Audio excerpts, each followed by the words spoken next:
Last night I had an experience of a lifetime and witnessed a swarm of bees moving in, and I just wanted to share that with the world, so I uploaded it.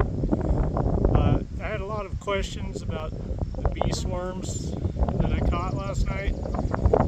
I'm obviously a beekeeper. One of the most economical ways for a beekeeper to increase his colony count is to put out some hive traps in the spring and early summer with the goal of catching wild bees. So that's what I did. I put out some boxes in the spring with the hope of catching some wild bees, and last night I went to check one of my boxes and just happened to catch the swarm moving in, so I filmed it. So I wanted to answer a few questions I had from viewers. They asked where the bees came from. Well, the bees live in trees in nature. They live in dead trees, like hollowed out cavities. Bees reproduce by swarming. Swarming is what happens when the bees build up in the spring, when the flowers are producing lots of nectar.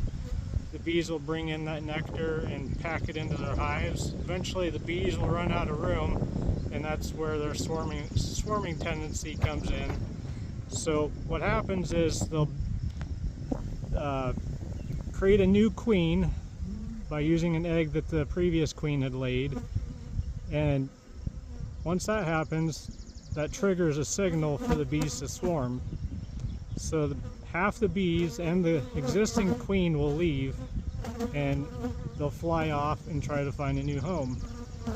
So, sorry, some of these bees are lighting me up here. So my goal is for those bees that leave their mother colony to hopefully move into my swarm box that I set out. Some other questions I have had is, what do you do with them once you catch them? Well, the box that I have them in, I'm going to flip the camera around here and show you. Okay, this is one of my swarm traps here. It's just basically a smaller box than a normal hive box, but it has this little disc on the front that spins and it covers up a hole, so when I do catch the bees I just close it so that they don't come out. Inside this box I have 5 bee frames. One's an old frame which looks like this. It's just dark and nasty, and it's a frame that a queen bee has had numerous cycles of baby bees hatched out in that, and that smells like bees, and bees love to be where bees have been before. So the other frames in that box look like this. They're just an empty frame. So the bees like to fly into that box and size up how much room they're going to have in the box. If the box isn't big enough for them, then they don't move in. So once I do catch a colony, I'll take the box that I caught them in and open it up and take those frames out, and then they'll get placed into a bigger box, which gives them more room.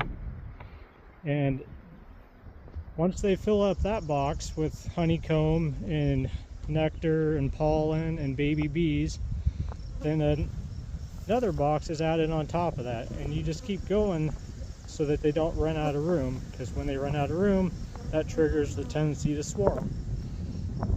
Eventually you can stack boxes on top to collect the honey, and that's the ultimate goal here.